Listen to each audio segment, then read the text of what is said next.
Hello guys, तो मैं बना रही थी सुबह सुबह घिया चने की दाल। बच्चों के नाश्ते की तैयारी हो रही थी और लंच की भी तैयारी हो रही थी साथ साथ। तो क्या कहते हैं, मैंने घिया चने की दाल बना रही थी और इसके बाद मैंने काकू के स्कूल ले जाने के लिए चीले भी बनाए। और रसोई इतनी फैली पड़ी थी कि मैं कुछ नहीं दिखा सकती थी। मैंने कैमरा सीधा अपने जो काम कर रही हूँ मैंने वहीं लगा रखा है। तो बस ऐसे ही चल रहा था सुबह सुबह, और बहुत काम फैल जाता है सुबह सुबह। अब मैं ये सूजी के चीले बना रही हूँ क्योंकि सूजी के चीले बहुत पसंद है। तो सोनू ने तो नाश्ते में कर लिए थे, काकू लंच में ले गई थी।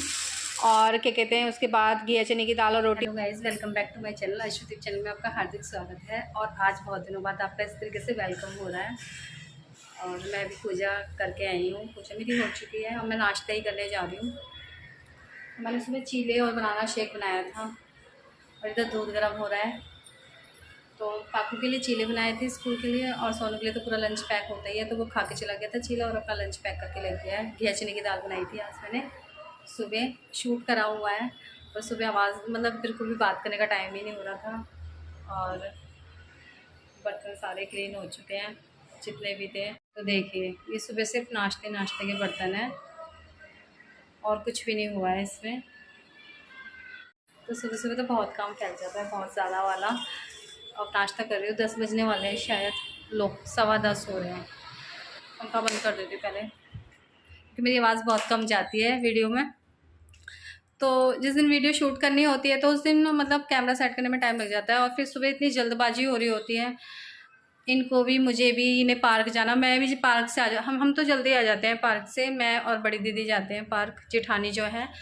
तो मैं तो सुबह जल्दी आ जाती हूँ, लेकिन फिर भी काम बहुत ज़्यादा हो जाता है। कितना काम तो मैं रात को करके रख देती हूँ, क्योंकि जब उन्होंने दवाई दी है ना डॉक्टर ने, तब जाके मेरी तो आंखों को आराम पड़ा है। नहीं तो आंखा वीडियो ना चालू कर लेते हैं। सुबह से ही कर लिया था मैंने चालू तो, और काफ़ी काम हो चुका था उसके बाद ही मैंने करा था। एक तो बच्चे ना बहुत चिक चिक बाजी करते हैं सुबह सुबह। सोनू तो बहुत ज़्यादा करता है दिमाग ख़राब।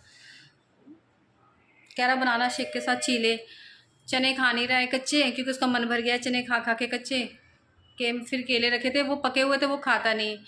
और पता है हम कोई चीज़ वेस्ट तो करेंगे नहीं, तो मैंने कहा चलो बनाना शेक बना के दे दी ना, ऐसे ही पता चलेगा। और फ्रिज में ना थोड़ी सी आइसक्रीम भी रखी हुई थी, चॉकलेट वाली, तो मैंने वो भी इसमें मिक्स कर दी। मैंने कहा इसे भी डाल देती हूँ इसमें, ताकि किसी को कुछ पता नहीं चले। वो सब मिक्स हो गया था। तो कह रहा क्या बना रखा है तुमने। मैंने कहा कुछ नहीं बना रखा, बस ये है जो भी है पी ले अब चुपचाप। तो गया पी के, और घिया चने की दाल ले गया है। बहुत वो है, 2-4 दिन तो एक चीज़ को खाएगा फिर उससे मन भर जाएगा। ड्रामा करता है बस, उसे रोज़ राजमा चावल और वो आलू की भुजिया दे दो रोज़ डेली। कह रहा आलू की भुजिया बना दिया करो। मैंने कहा चला। तो हम सब्ज़ी लेने गए थे, तो हम लोग सब्ज़ी लेके अच्छे खासे आ गए थे। और मतलब अपनी गली में ही अपनी गली में भी घुस गए थे हम, लगभग सामने ही थे गली के। तो वहीं पे एक छोटी सी बच्ची खड़ी हुई थी, तो एक आदमी कहने लगा ये आपकी तो नहीं है। मैंने कहा नहीं, मेरे तो बच्चे बड़े बड़े हैं, मेरी नहीं है ये। फिर उस लड़की ने उंगली पकड़ ली एकदम से, और फिर हमें भी मतलब भाई देखो लड़की थी, ऐसे छोड़ भी नहीं सकती थी। मैं वैसे भी नहीं छोड़ती यदि मैंने पता मतलब क्या ही बोलूँ। वो लड़की ना तो कुछ बोल रही थी, और मेरे ख्याल से 1.5 से 2 साल की, मुझे भी समझ नहीं आ रहा था। 1.5 साल का बच्चा अच्छा खासा बोलता है, मतलब काफ़ी कुछ बोल लेता है वो। और मतलब ना वो उसे देख रहा था कि हम अनजान पर्सन है, क्योंकि ना तो कभी मैंने उसे देखा, ना उसने कभी मुझे देखा, ना उनको देखा। लेकिन फिर भी उंगली पकड़ के मेरी आ गई वो यहाँ तक, और हमने काफ़ी देर तक हमें गेट पे बिठा के भी रखी। फिर हस्बैंड से कहा कि भाई देखो ये वो मतलब पता नहीं किसका बच्चा है। उंगली मैंने इसलिए भी पकड़ी उसकी, मैंने कहा शायद इसको उसका अपना घर पता हो तो शायद मेरे को ले जाए, वहाँ पर मैं छोड़ दूँगी। देखो लड़की है, रात हो रही थी एक तो, मेरे को लग रहा है शायद 7:30 या 7:45 का टाइम हो रहा होगा। 7:45 का तो हो ही रहा था, या 7:30 का। तो क्या कहते हैं, मैंने कहा लड़की है ऐसे कैसे छोड़ दूँ। मैंने कहा नहीं, ये तो मैं सोच के बैठी थी। मैंने कहा नहीं भी मिलेगी इसकी मम्मी तो कोई बात नहीं, मैं इसे ऐसे तो छोड़ूंगी नहीं कि मैं जहाँ जहाँ से मुझे इसने मेरी उंगली पकड़ी है मैं वहीं छोड़ के आ जाऊँ। मैंने कहा नहीं, ये काम तो मैं नहीं करूँगी। तो फिर बच्चे भी बहुत अच्छे हैं गली के, जो मतलब सपोर्ट कर रहे थे, उन्होंने भी बेचारों ने बिठा के रखी। और देखो गली के मतलब पास की लड़की थी, 3-4 घर छोड़ के ही लड़की थी वो। और मैं तो, हम लोग ज़्यादा निकलते भी नहीं है इस साइड का, और ना हमें पता कि किसका बच्चा है किसका नहीं है, क्योंकि होता ही नहीं है इतना। मैं किसी के ज़्यादा, ना कोई मेरे बच्चों को जानता है, ना मैं किसी के बच्चों को ज़्यादा जानती हूँ यहाँ पे। तो बहुत देर हो गई थी, कम से कम नहीं तो आधा घंटा हो गया था उस लड़की को हमारे पास। और मैं भी घबराने भी नहीं आ रहा इसको। जो भी जा रहा था मैं सबसे पूछती, मैंने कहा इसको आपने देखा तो नहीं है। फिर मेरा बेटा भी आ गया, सोनू भी आ गया था लाइब्रेरी से। मैंने कहा बेटा तू ऐसा कर, गली में जाके थोड़ा सा भाग और देख, किसी का बच्चा खोया है तो तू बोल दे कि हमारे है। तो सोनू भी चला गया। उसके बाद ना उसकी मम्मी ना इधर ही 2-3 घर जोड़ के ना यूं करके झांक रही थी। मैंने कहा आप किसी बच्चे को ढूंढ रहे हो क्या? तो कह रही हाँ मेरी लड़की है। मैंने कहा वो हाँ बैठी है। मैंने कहा बताओ हद है, इतने छोटे बच्चे को कैसे छोड़ देते हैं। मतलब माँ बाप भी ना बहुत कभी कभी केयरलेस वाली बात कर देते हैं कि जरा सी बच्ची है उसको तुम कैसे छोड़ सकते हो। तुम काम भी कर रहे हो तो कम से कम ध्यान तो रखो अपने बच्चे का। वो कह रहे मैंने पापा के चक्कर में छोड़ दी, पापा कह रहा कि मैंने बड़े वाले भाई के चक्कर में, हद हो गई। और उस लड़की के साथ कुछ हो जाता रात के टाइम में। और हमारा जो रोड है ना वहाँ पे तो वैसे भी बहुत गंदे लोग बैठते हैं, बहुत ज़्यादा गंदे वाले लोग बैठते हैं वहाँ पे। तो मैं तो ना रात को काम करते हुए भी मेरे दिमाग से ना वो बात निकल नहीं रही थी। मैं कुछ हो जाता लड़की के साथ तो क्या होता। आज को मैं कह रही जब भी कुछ जब भी बाहर निकलती कोई ना कोई घटना मेरे सामने ज़रूर खड़ी हो जाती है घट के। तो जब हद है, ऐसे तो बच्चे गुम हो जाते हैं ऐसी जरा सी देर में। वो तो उस भले मानस का भी भला हो जिसने हमारे हाथ में दे दी वो लड़की कि आपकी लड़की तो नहीं है, वरना कोई और होता तो वो क्यों ही पूछता हमसे और क्यों ही हम लाते हैं। और उस लड़की ने भी उंगली पकड़ के वो तुरंत चल दी हमारे साथ। मैंने कहा चल इसने ये भी अच्छा करा कि हमारे साथ आ गई, हमारी गली के हमारे साथ आ गई है। तो बस यही थी। अब मैं नाश्ता कर लेती हूँ। हेलो गाइस, तो मैं अब आपसे दोपहर में मिल रही हूँ और क्या कहते हैं सो गई थी मैं तो, क्योंकि अभी ना मुझे आँखों में दवाई तो डालनी पड़ रही है। वैसे ठीक है दर्द नहीं है, लेकिन हाँ मतलब पूरे दिन में ना थोड़ा सा रहता है कभी कभी, मतलब ज़्यादा देर तक ना डालो ना दवाई। वैसे वो दवाई बहुत अच्छी है, बहुत जल्दी आराम कराता उसने मेरे को, लेकिन दवाई अभी मुझे डालनी पड़ रही है, उन्हें भी डालनी पड़ रही है, मुझे भी डालनी पड़ रही है।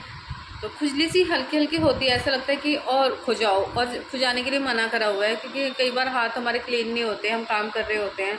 अब जैसे कि मैं अभी यहीं टच कर रही हूँ और फिर आंखों में लगा लूँ तो इन्फेक्शन होने का डर हो रहा है। तो बात मुझे करनी है वो कर लेती हूँ, क्योंकि मैं हर बार फ़ोन रख देती हूँ फिर मुझे ध्यान नहीं रहता। पहले पंखा बंद। आज है वेडनेसडे है और 8 9 10 दिन से ऊपर हो चुके हैं। तो खुशखबरी ये थी, छोटी सी थी, कोई इतनी बड़ी नहीं है, बहुत बड़ी वाली नहीं है, लेकिन हाँ ये सब आपकी वजह से है। मेरी एक छोटी सी फैमिली कंप्लीट हुई है 500 सब्सक्राइबर की। अब तो उससे भी ऊपर चले गए हैं थोड़े से, लेकिन हाँ आपकी वजह से ही हुआ है ये जो भी कुछ भी हुआ है। तो आपका तहे दिल से बहुत बहुत शुक्रिया है कि आपने मेरा इतना साथ दिया है, आगे भी मेरा साथ ही दोगे आप। तो मुझे बहुत अच्छा लग रहा था उस दिन। सब्सक्राइबर की टीम कंप्लीट हो गई है। शॉर्ट्स भेजा है उसमें बड़ी गड़बड़ कर दी, मतलब मैंने एकदम से जल्दबाजी में भेज दिया वो शॉर्ट्स, जैसे मैं हर बार भेजती हूँ वैसे भेजा नहीं है मैंने। तो कोई बात नहीं, चलता रहता है ऊपर नीचे, ऐसा कुछ नहीं है। चीज़ें दोबारा से शेयर हो जाएगी, हम ठीक होने चाहिए, चीज़ें दोबारा से शेयर होंगी। तो थैंक यू सो मच। और सबसे ज़्यादा धन्यवाद तो मेरी मायके वाली फैमिली का है, क्योंकि सबसे पहले सपोर्ट उन्होंने ही किया है मेरे को। क्योंकि हाँ तो मैंने ससुराल में तो बहुत बाद में बताया था कि मैं वीडियो बना रही हूँ। अभी मैंने कोई किसी को ज़्यादा ये नहीं बताया ना, मैं किसी से कहती हूँ कि हाँ मेरी वीडियो देखो या देखिए या नहीं देखिए। मैंने किसी से नहीं कहा, जिसका मन करता है देखे, नहीं करता भाई जिसके पास टाइम है वो देखे। लेकिन मेरी मायके वाली फैमिली देखती है, जिसमें सबसे पहले आती है मेरी सबसे छोटी बहन मोना, उसके बाद आती है गागी, उसके बाद आती है मम्मी, और फिर आता है भाई। तो ये 4 जने बहुत सपोर्टिव हैं मेरे, बहुत ज़्यादा वाले सपोर्टिव हैं ये 4 जने। सबसे पहले जो मेरी सबसे छोटी वाली सिस्टर है उसने सपोर्ट किया है, और वो अब भी करती है सपोर्ट। मतलब मैं उससे कुछ पूछती हूँ या बोलती हूँ तो वो कर देती है काम, और भाई भी कर देता है। बट ये 4 जने बहुत ज़्यादा सपोर्टिव रहे हैं मेरे 4 महीनों में। देखो मम्मी तो हमेशा ही रहती है सपोर्टिव, लेकिन भाई बहन मतलब शादी के बाद कहाँ उन्हें टाइम मिलता है इतना सपोर्ट करने के लिए। लेकिन नहीं, मेरे ये दोनों बहनें और भाई बहुत सपोर्टिव है, बहुत ज़्यादा। और मम्मी तो खैर रोज़ देखती हैं वीडियो। तो मुझे तो सबके तिनके तिनके की ज़रूरत है, सब थोड़ा थोड़ा देखें। और इन चारों से पहले भी जो क्रेडिट जाता है वो जाता है हस्बैंड को, क्योंकि चैनल उन्होंने ही बनाया है और उन्होंने मना भी नहीं करा, उन्होंने मुझे बनाने दिया चैनल। बल्कि वो तो कहते हैं इंस्टा पे भी डाला कर तू, लेकिन इंस्टा पे थोड़ा सा मेरे को टाइम मिल नहीं पाता, उसके लिए ज़्यादा अपने आप को ज़्यादा अच्छी तरीके से रिप्लेस करना पड़ता है। मतलब क्या ही बोलूँ, आप समझ रहे होगे, अपने आप को ज़्यादा अच्छे तरीके से तैयार करना पड़ता है, इतना टाइम नहीं होता तैयार करने का, तो मैं नहीं कर पाती हूँ। इंस्टा पे तो मैं नहीं बना पाती हूँ और मुझे बनानी भी नहीं है इंस्टा पे। फिर कभी सोचेंगे जब टाइम मिलेगा। अभी फ़िलहाल मैं इसी पे फोकस करना चाहती हूँ, अपने यूट्यूब पे ही। और शॉर्ट्स बहुत अच्छे जा रहे हैं, बहुत ज़्यादा वाले अच्छे जाते हैं शॉर्ट्स तो, और सब्सक्राइबर भी अच्छे जा रहे हैं। देखो चाहे ये चैनल कहीं तक भी जाए, लेकिन जिन्होंने मुझे सबसे पहले सपोर्ट किया है, जिसमें कि मोना है, गागी है, तरुण है और मम्मी है, मैं ये बात कभी भी नहीं भूल सकती। और मेरे हस्बैंड हैं, वो तो देखो हमेशा ही, हस्बैंड तो हमेशा ही मेरे सपोर्ट में रहते हैं। आज 21 साल हो जाएंगे सब मेरी शादी को, तो सबसे ज़्यादा सपोर्टिव मेरे हस्बैंड ही रहे हैं मेरे। उन्होंने भी ना, मतलब क्या ही बोलूँ, माँ बाप तो खैर हर बच्चे की ज़रूरत पूरे करते हैं, लेकिन वो मेरी बहुत ज़रूरतें पूरी करी है उन्होंने। आज तक मैंने शायद ही उन्होंने मेरे किसी काम के लिए मना करा हो, लेकिन वो मेरे बहुत हर काम के लिए हाँ ही करते हैं मोस्टली।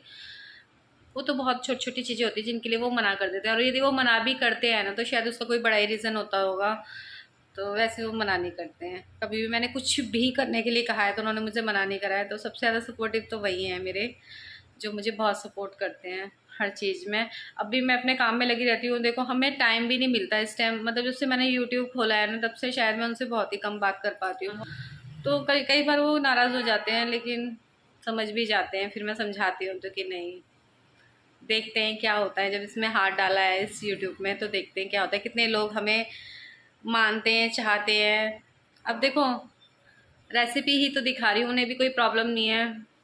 तो व्लॉग तो पता नहीं, व्लॉग तो बहुत कम अच्छा रिस्पांस कर रहा है मेरा, बहुत कम ही ज़्यादा, मतलब 1-2 वीडियो ने रिस्पांस अच्छा दिखाया था, बाकी तो मुझे लग नहीं रहा है किसी ज़्यादा वीडियो ने रिस्पांस अच्छा दिखाया। बट शॉर्ट्स बहुत अच्छा रिस्पांस दिखा रहे हैं। आई होप कि कोई वीडियो ऐसी आएगी जो धमाल मचाएगी इस पर। धीरे धीरे ही बढ़ते हैं। जो मेरा पहला शॉर्ट्स गया था, आई थिंक वो शायद उसका व्यूज़ अब धीरे धीरे करके, देखो धीरे धीरे लेवल होता है, उसके बाद 650 पे भी आए, फिर 750 पे भी आए। अब धीरे धीरे करके मेरे शॉर्ट्स आप देखोगे ना तो बहुत अच्छा रिस्पांस दे रहे हैं, आप खुद देखना। कोई कोई होता है, देखो कोई कोई वीडियो होती है नहीं आती है पसंद, और उसमें गलती कई जगह मेरी भी हो जाती है। जैसे आज वाली वीडियो में मेरी गलती हुई है कि मैंने वीडियो अपलोड करने से पहले जो इंस्ट्रक्शन होती है वो फॉलो नहीं करी, तुरंत वीडियो अपलोड कर दिया, तो यहाँ पे मेरी गलती हुई। ऐसी मेरी डोसा वाले में भी गलती हुई थी। तो सेलिब्रेशन भी करने वाली थी, लेकिन अब तो काफ़ी टाइम हो गया, मैंने कहा क्या ही सेलिब्रेशन करूँ, क्योंकि बीच में तबीयत इतनी ठीक नहीं रही, आई फ्लू वगैरह, फिर फीवर हो गया, बस ऐसे ही चलता रहा। कोई बात नहीं। अब आप ना ज़्यादा से ज़्यादा सब्सक्राइब करना और ज़्यादा से ज़्यादा प्यार देना, और ज़्यादा से ज़्यादा मेरी वीडियोस को वॉच करना, जिससे कि ये खुशी और अच्छे लेवल पे आ जाए, जिससे मैं अच्छे से सेलिब्रेट करूँ आपके साथ। और इस खुशी के हकदार सिर्फ आप ही हैं, मैं नहीं हूँ। मैं सिर्फ मेहनत करती हूँ, लेकिन देखना आपका काम है, तो आपकी ही मेहनत है कि आप टाइम निकाल के मेरी वीडियोस को देखते हो और लाइक करते हो। तो